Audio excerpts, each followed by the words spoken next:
AutoScript is the industry's premier ASR solution designed exclusively for the legal industry.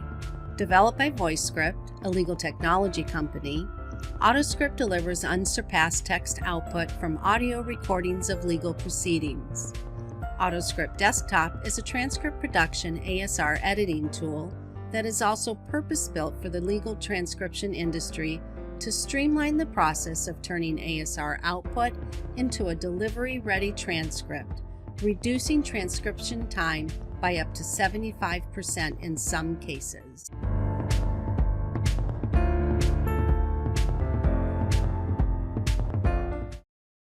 Okay, let's transcribe our first audio file. The first thing we need to do is sign into AutoScript. And we're going to create a new job. Let's start by giving the job a name and uploading the audio files. You can click here and browse your file directory on your computer, or you can simply click and drag and drop the audio file here. We can improve the ASR output quality by adding specific names, maybe of the participants, cities, towns, businesses, acronyms, anything pertinent to this file. Alternately, you can create a CSV file that contains your spellings you want to include and just upload them here. Next, we're going to give the job type. This was a deposition, and the recording type. It was remote. And we're going to add the location, state. This one was in Florida. And the city. This helps with dialects and accents. Once the file has uploaded, the Calculate Price button turns blue and we can click on it. This file was 22 minutes long at a rate of $15 per audio hour. The cost of this file is $5.75. To continue, we click on the Transcribe button or Cancel to back out of the job. When the job is finished transcribing, it shows as complete in our dashboard, and we have several options to download the ASR output. We can click here to download a docx file, an RTF file, or a TXT file. We can click here and share a link with another user who can open the package in their AutoScript desktop for editing. Or we can click on the Download Package button here and open it in our own version of AutoScript Desktop. Once AutoScript Desktop opens, it'll ask us to give the job a name. This could be the same name we used for the transcription. Now it's going to download the audio files and the ASR text output.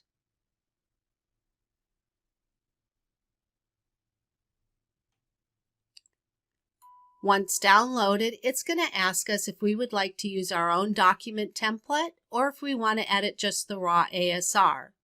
For this one, we're going to use our own template. We are going to select the template we want to use and AutoScript Desktop will load it. Now it's asking us where do we want to insert the ASR text. So we'll need to position our cursor where we want the text to go into our document. And click the Insert ASR Text button. And the text is loaded at our point of insertion in the document.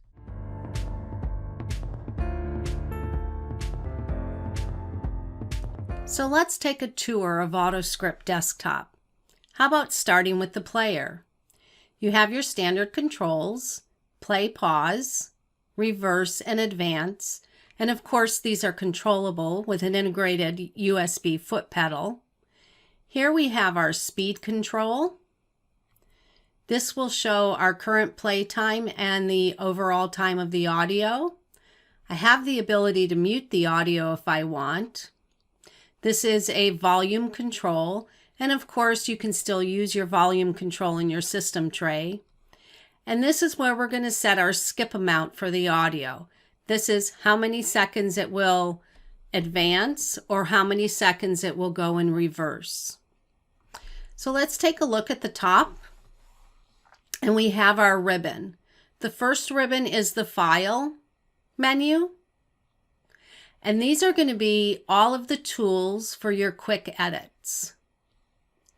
Your Home tab ribbon is going to look very similar to your word processing program, and it's going to have your basic settings for paragraph styles, setting your font, find and replace, and of course your styles.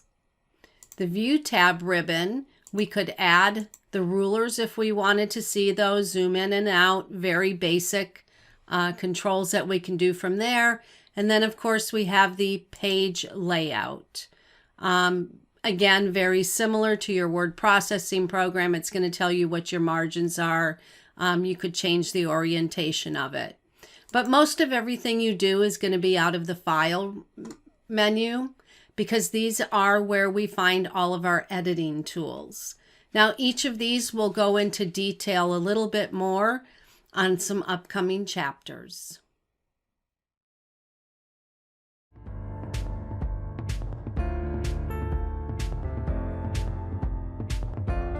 So let's talk about follow play and playback features.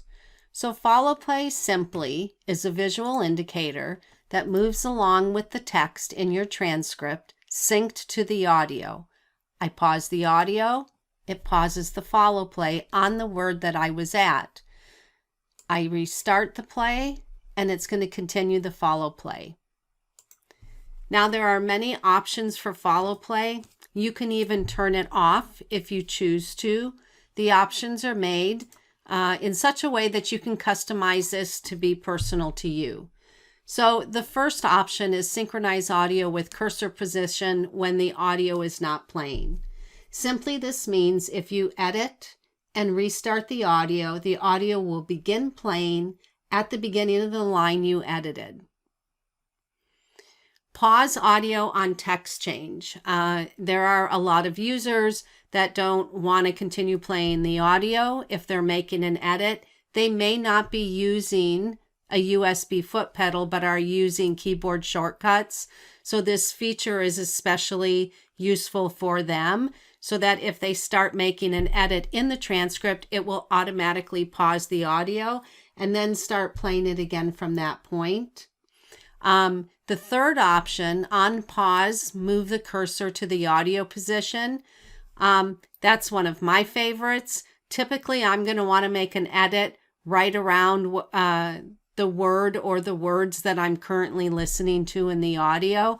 So I like my cursor to pause right where I stop the playback so I can easily move it around and make my edits and continue playing. And then of course the last option is enable follow play, and if we uncheck it, it simply disables the feature so you don't have to deal with it at all.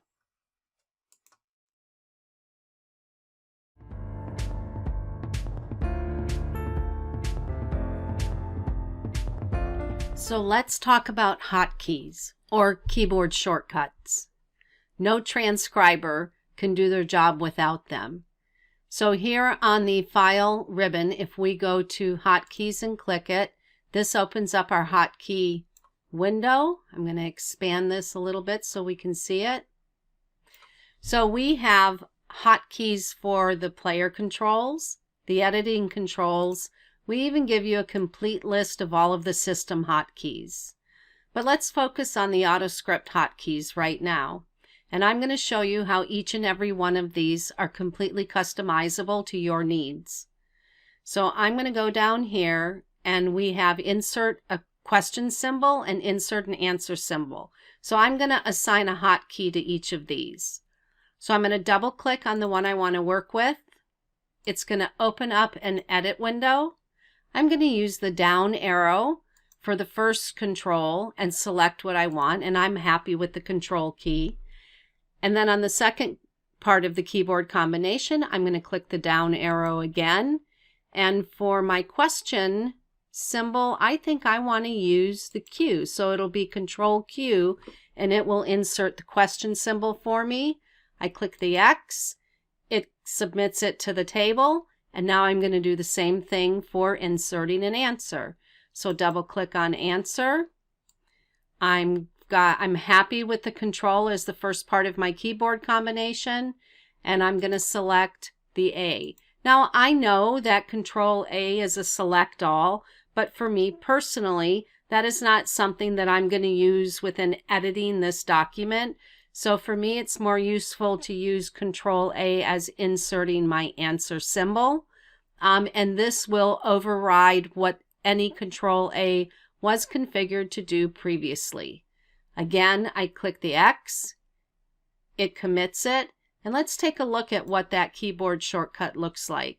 If I need to insert a question here because the ASR didn't pick it up or there was an interruption, I'm going to hit Control Q, and it has now insert the question symbol with the appropriate spacing that I had already predefined in my layouts. And we'll talk more about layouts a little later.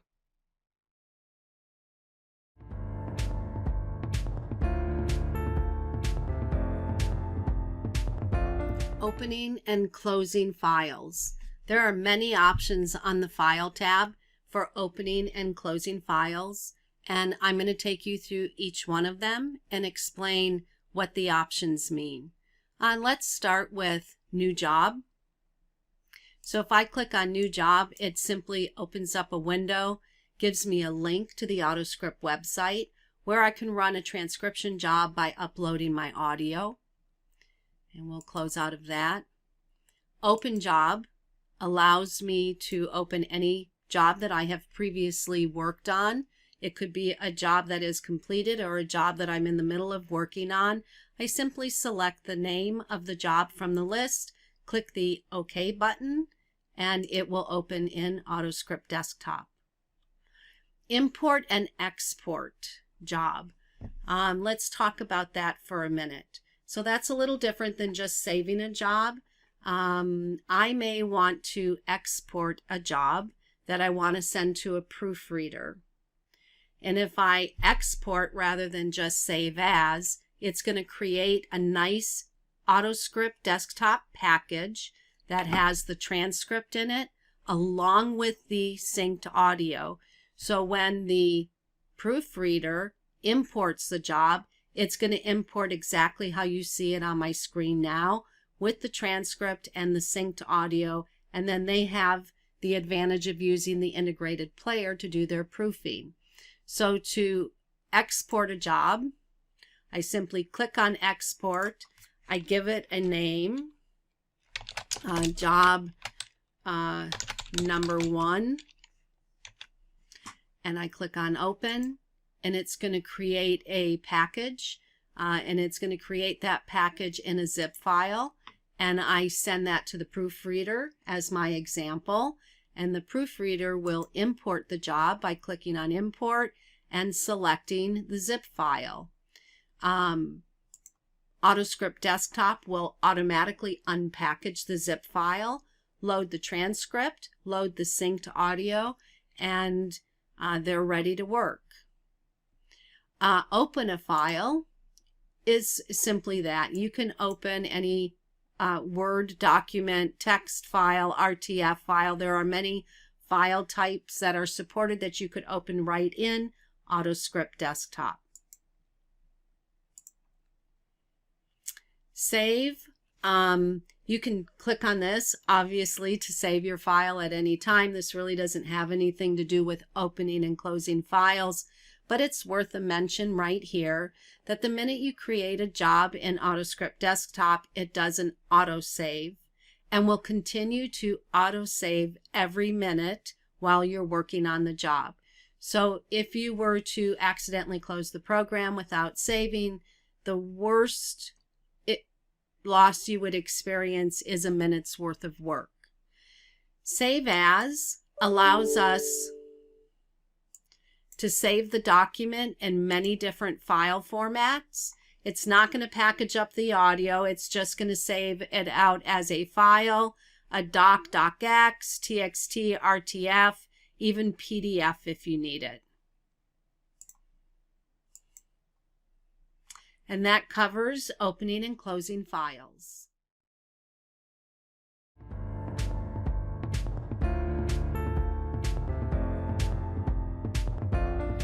What are layouts? Layouts contain editing format settings that match the requirements for the transcript recipient. You can create as many different layout templates as you need. Let's explore layouts. We're going to go to the File tab, and on the ribbon we're going to click the Layouts button, and this will open the Layouts window. Let's take a tour of what we see. Duplicate allows you to take any existing template that you already have, even the default, and create a copy of it. This allows us to have a starting point for creating new format layouts. The Edit button allows us to go into any of our saved layouts and edit the format settings. The Remove button allows us to remove any layout that we have in our list. Note, you are not allowed to remove the default layout. Set Active allows us to take the highlighted layout from our list and set that as the active layout for the transcript we're working on.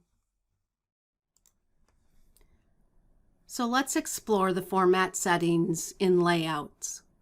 I prefer to start with the default layout and set it up as my baseline for all other layouts so that I can simply click the duplicate button on default and I have a starting point for creating my other layouts for my custom settings. So we go into the formats by clicking Edit. And I think we should just take these one by one. So the tabs option here just shows you what your tab count is set for your point of insertion for each of the elements. Starting with colloquy. If my template already came with predefined style guides for colloquy, Q&A, any other custom settings that I have, I can use those. So I could use ES Colloquy from this template, or you can simply use the styles that are provided by AutoScript. All of them start with an AS for AutoScript, and I'm going to select AutoScript Colloquy. I'm just going to use those for this training. I want my tab count to be set at 2, so I want my colloquy to start at 2 tabs in, and I click OK. Next is the byline. Now I want to start my byline with the word by and a space, and I want it to be in capital letters, so it will automatically insert this and then the speaker name I select behind it. I've already selected my style as byline, and my tab count is 0 because I want it at the flush at the left margin. My Q&A settings. I first want to define the style that I want for it. And again, for this demonstration, I'm using the AutoScript styles, so ASQA.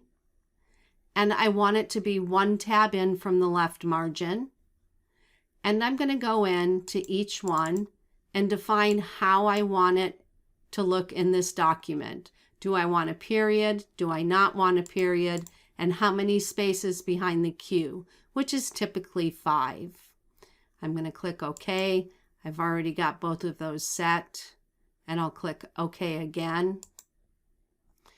Quick headings are our section headers: direct examination, cross-examination, redirect, recross, and so on. So I need to go into each one. And this is the title, direct.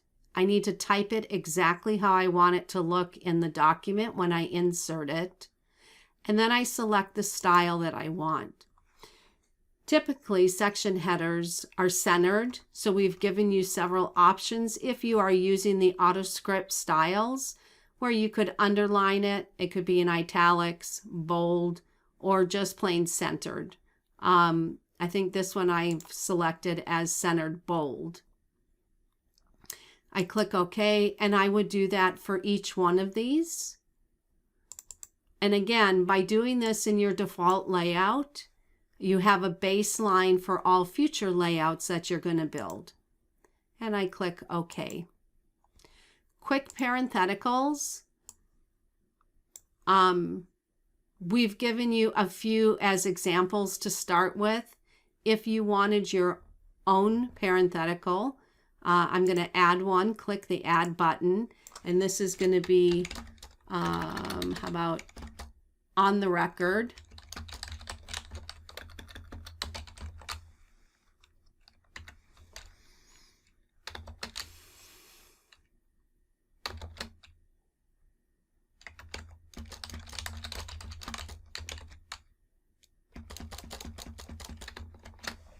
There, I've typed it. I want this one to be in all caps, on the record at, and I've left space so that it reminds me to put the time in there. And I'll select the style that I want. And the style is based on where the insertion point is. And I want this one to be in alignment with Q&A, which is one tab in. And I click OK. And there's my new quick parenthetical, and I have other ones. If I do not want one that's in here, maybe recess taken is one I would never use, I can simply delete it and click OK. Quick text is reserved for those blurbs that get put in. For example, when a witness is sworn, and we'll edit this one. Every client that you are producing a transcript for may want it a little different. We've put some starter samples in here. You can customize them to what you want, or you can remove them.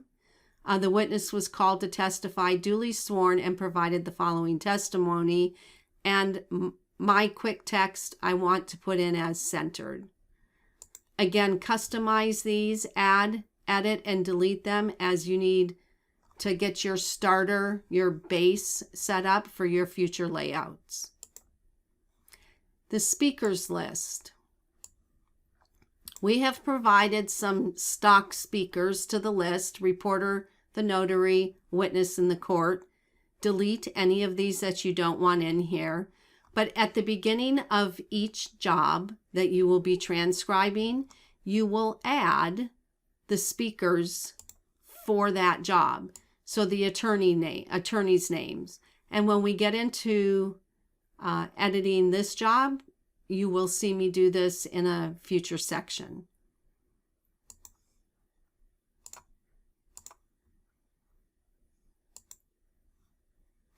And that's everything you should need to know about formats.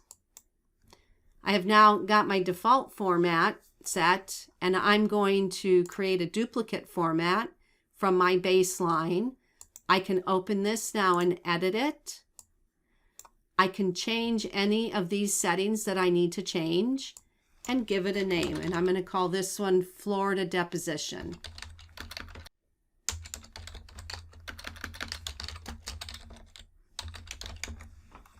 I click OK.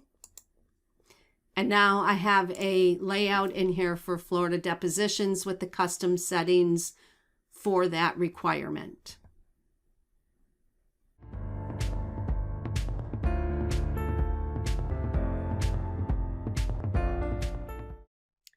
So now it's time to edit our first transcript. So I've already uploaded my audio to AutoScript Web, and it has transcribed the audio. I'm going to click on this icon here that says Open in Editor App. And I'm going to click on Open AutoScript. And I will wait for it to launch AutoScript. I don't need this window anymore.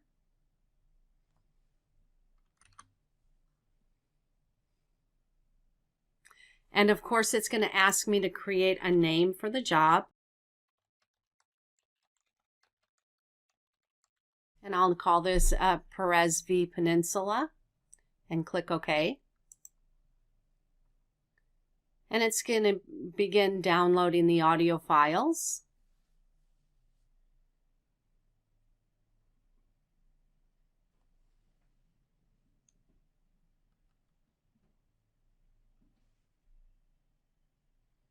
And now the transcript file. And it's asking me if I would like to use my own template, and of course I would. And I'm going to pick this one. And it's going to load my template. And it's asking me to place the cursor where I would like the point of insertion to be for the ASR text. So I click OK. I scroll down. And this is where I want the text to go, and I click Insert ASR Text. Perfect.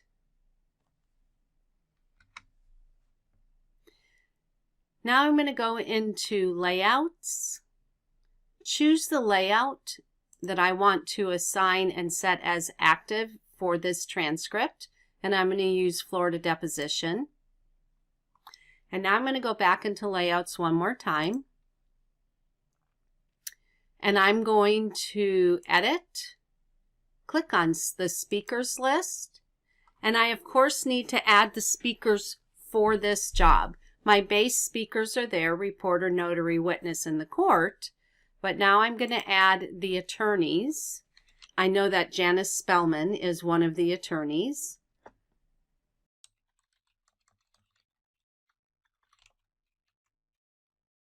And I'll type the name here, how I want it to appear in the transcript for the byline and for colloquy.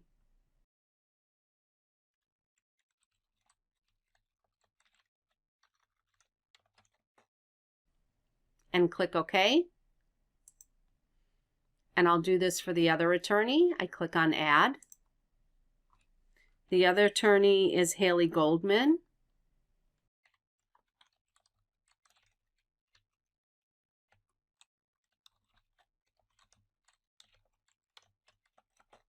And click OK again. And I'm done with that. There were only the two attorneys. And click OK. And close this window out. So now I'm ready to start editing. And I'm going to play a little bit of the audio for you. Sorry, I'm a little redundant here. I have a lot of recordings to get going. Okay, this was the reporter. So I'll put my cursor here, Shift Home, Control 4, and it's going to bring up my speaker list, and I can either double click reporter, I can hit enter, highlight it and hit enter, or I can hit the number associated with the speaker. So I hit the number 1, and now every speaker A from this point forward has been changed to the reporter, and let's listen on. Sorry, I'm a little redundant here. I have a lot of recordings to get going. I don't like to take a chance. Okay. Oh, that okay actually came from the deponent. So I'm going to hit enter here. I'm going to hit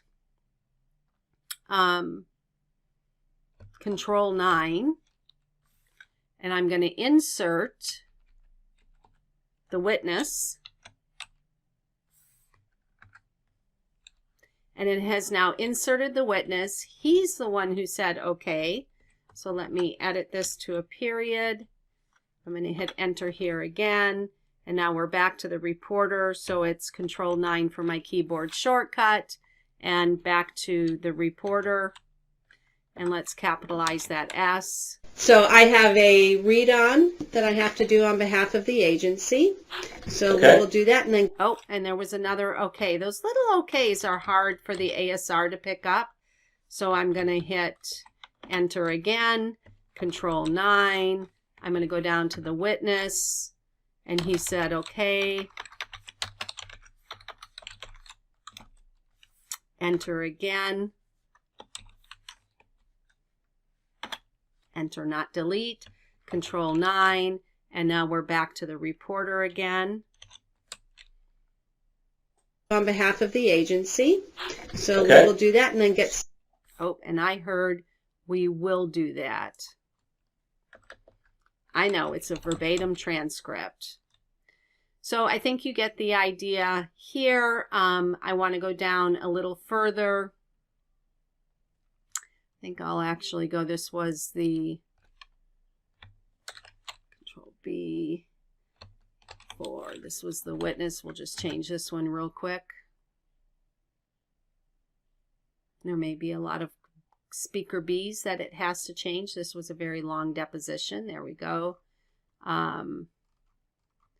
Let's scroll down into this. We don't want to have to listen to all of it. And I can actually put my cursor here. Your firm affiliation and your agreement on the record. Ms. Goldman? And that sounded more like a question to me.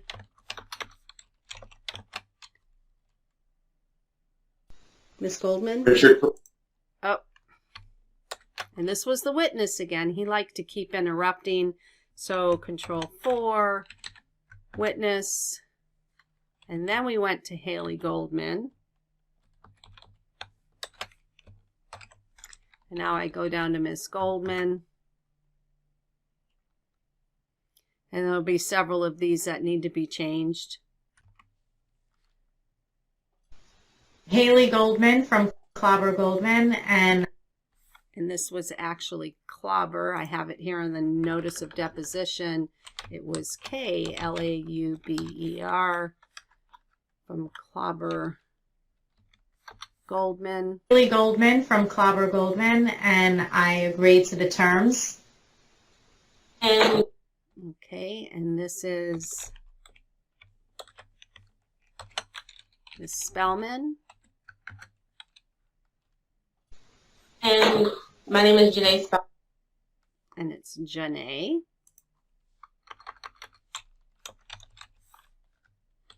And it was Spellman, not Stallman. Janae Spellman from Canada, Pennsylvania, on behalf of And Canada was a K. Canada, Pennsylvania, on behalf. All right, so let's scroll down to where we actually get into direct examination. There was a lot of colloquy that went on here. Let me see. I think I went a little too far. The witness is sworn in. Please proceed, Ms. Goldman. And this is where I'm going to start my transition into direct examination. I'm going to hit enter. And I'm going to hit my keyboard shortcut for my quick heading, which is Control 3. And I want direct examination, so I'll hit the number 1. It inserts it. I hit enter again. We're going to go to our keyboard shortcut for our byline, which is Control 8. I select who's going to be doing the questioning, and it'll be Miss Goldman. So this one I'm going to just hit enter. And now it says by Miss Goldman. And of course, I have to change Miss Goldman, Shift Home, and I'm going to change that to Q&A, Control 5, and Enter. So it's going to change all of the Miss Goldmans from this point forward in the transcript to Q without affecting any of the Miss Goldmans above it. So now I'm going to go to the witness, and I'm going to do the same thing, only we're going to change this to the answer. And of course, I highlighted it and selected enter. And now all of the witnesses have been changed to A from this point forward without affecting any of them above. So we've got our heading, our section heading, which is direct examination. We quickly threw in our byline. We switched to Q&A. And then of course, as I listen on to the transcript, through the transcript, then I will switch back to colloquy as needed and then back to Q&A again. And that's how we edit the transcript.